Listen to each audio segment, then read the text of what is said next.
प्रदेश प्रवक्ता धनंजय सिंह ठाकुर ने भाजपा सरकार पर तंज कसते हुए कहा है कि सरकार अपने मिशन में असफल हो रही है, जहां चुनावी मुद्दा ये रहा कि बांग्लादेशी और रोहिंग्या मुसलमान को देश से बाहर का रास्ता दिखाना है, मगर आज 1.5 वर्ष बीत जाने के बाद भी एक भी ऐसी सूचना प्राप्त नहीं हुई है।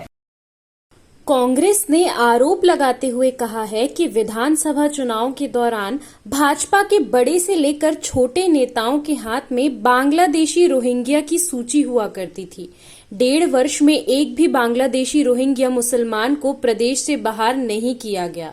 वहीं 11 साल से केंद्र में भाजपा की सरकार है, जो बांग्लादेशी रोहिंग्या और आतंकियों को रोकने में असफल हो गई, जिसे लेकर विपक्ष ने निशाना साधा है और कहा है कि प्रदेश में एक भी बांग्लादेशी रोहिंग्या मुसलमान की पहचान नहीं होना ये सरकार की सफलता है या चुनावी खोखली दावे, जिसे सरकार चुनाव में इस्तेमाल कर रही थी। बांग्लादेशी और रोहिंग्या मुसलमान प्रदेश में होने को लेकर क्या दावे सही हैं और क्या गलत हैं?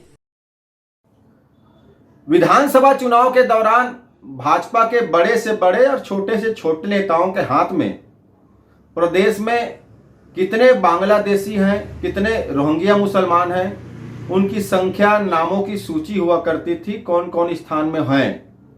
1.5 साल हो गए भाजपा की सरकार बने, एक भी बांग्लादेशियों को या रोहिंग्याओं को ही बाहर नहीं कर पाए हैं और अब टास्क फोर्स बढ़ा रहे हैं।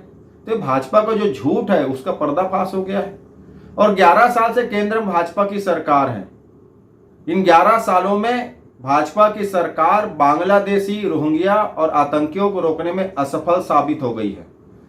पहलगाम में जो आतंकी हमला हुआ वो तो केंद्र सरकार की नाकामी है, और भाजपा अपनी नाकामी को छुपाने के लिए अगर कांग्रेस पर आरोप लगा रही है तो प्रदेश की जनता देख रही है, वो पूछ रही है कहाँ है वो भाजपा के नेता जिनके हाथ में बांग्लादेशियों और रोहिंग्याओं की सूची थी, उस पर कार्रवाई क्यों 1.5 साल में नहीं हुआ है।